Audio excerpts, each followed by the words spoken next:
खबर उत्तर प्रदेश के गाजीपुर जिले से है, जहां केंद्रीय मंत्री महेंद्र नाथ पांडे आज स्वामी सहजानंद स्नातकोत्तर महाविद्यालय के सभाकक्ष में आयोजित 1942 की जन क्रांति और जनपद में प्रतिरोध का लोक स्वरूप विषयक राष्ट्रीय संगोष्ठी में शामिल होने पहुंचे। इससे पहले लोक निर्माण विभाग के सभाकक्ष में भारतीय जनता पार्टी पदाधिकारियों तथा कार्यकर्ताओं ने माल्यार्पण तथा पुष्प गुच्छ भेंट कर उनका स्वागत किया।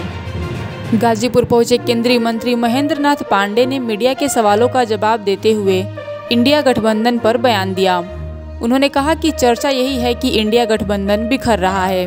ये स्वार्थों का गठबंधन है और स्वार्थों का गठबंधन निरुद्देश्य होता है। इसका उद्देश्य केवल स्वार्थ होता है। उन्होंने कहा कि इंडिया गठबंधन का टूटना स्वाभाविक है। गाजीपुर में ICHR Indian council of historical research का एक बड़ा प्रोजेक्ट है। प्रोजेक्ट है 1942 के अंदर जो जन प्रतिरोध हुआ था आज़ादी की लड़ाई में, उसमें गाजीपुर में किस तरह का जन प्रतिरोध हुआ उस पर एक बहुत बड़ा रिसर्च वर्क चल रहा है। डॉक्टर आनंद शंकर सिंह ईश्वर शरण PG कॉलेज के प्रिंसिपल हैं प्रयागराज में, उनकी अगुवाई में उस पर एक सेमिनार आयोजित है और उसका सह प्रायोजक सहजानंद महाविद्यालय और उससे जुड़े लोग। मैं उसी में मुझे लोगों ने एज ए चीफ गेस्ट मुझे व्याख्यान के लिए बुलाया। सर, इस समय इंडिया गठबंधन का बड़ी जोरों पर चर्चा है। अगर हम इंडिया गठबंधन की बात करें तो अखिलेश यादव और नीतीश दोनों लोग काफी नाराज हैं, तो क्या भविष्य देखते हैं सर? हाँ, आप ठीक कर रहे हैं। चर्चा इसी बात की है कि गठबंधन बनने के बाद अभी से बिखर रहा है, ये चर्चा है और वो सुनिश्चित है। ये गठबंधन कोई स्वार्थों का गठबंधन है और स्वार्थों का गठबंधन निरुद्देश्य होता है। उद्देश्य स्वार्थ पूर्ति है, स्वार्थ पूर्ति में बाधा आएगी तो टूटना स्वाभाविक है। और मोदी जी जिनके खिलाफ गठबंधन कर रहे हैं वो आज देश को ऊंचाइयों पर ले जा रहे हैं। जनहित के बड़े काम हो रहे हैं, राष्ट्रहित के काम हो रहे हैं, तो समाज इसको देख रहा है और अच्छा है। समाज को इनके इस रूप को देखने का अवसर पहले ही मिल गया। आम आदमी पार्टी की खूब चर्चा हो रही सर। हालांकि शराब कांड में 2 लोग जेल चले गए, संजय सिंह और मनीष सिसोदिया, और अरविंद केजरीवाल को ईडी पूछताछ के दौरान पहुंच नहीं गए।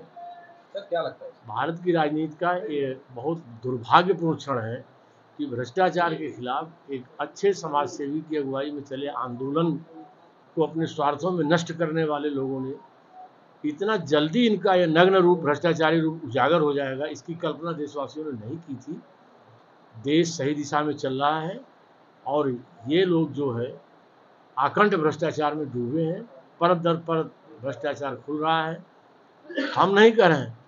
अब तो सर्वोच्च न्यायालय की पूरी एक पीठ ने कहा कि इसमें आरोप में गंभीरता है। तो निश्चित तौर से यह पार्टी स्वार्थों के लिए बनी थी और इन्होंने बहुत से लोगों के सपनों को नष्ट किया है अपनी लालच में। यह दुर्भाग्य। सर, 2024 लोकसभा चुनाव है और ऐसे में पिछले अगर लोकसभा की बात करें तो 15 सीट कमी रह गई थी। इस बार क्या भविष्य देखते हैं? उन 15 सीटों में गाजीपुर भी शामिल है।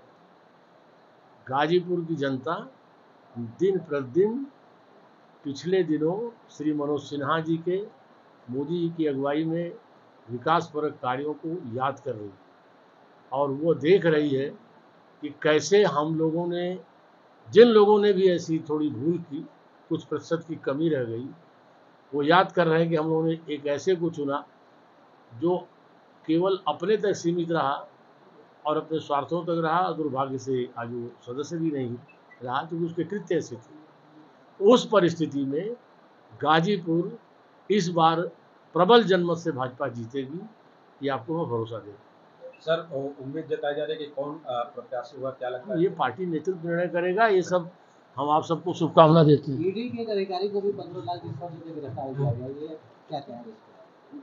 माननीय मोदी जी की अगुवाई में आपको स्मरण होगा, लाल किले से माननीय मोदी जी ने कहा था कि भ्रष्टाचार जीरो टॉलरेंस और मेरी राह रुकेगी नहीं भ्रष्टाचारियों के खिलाफ।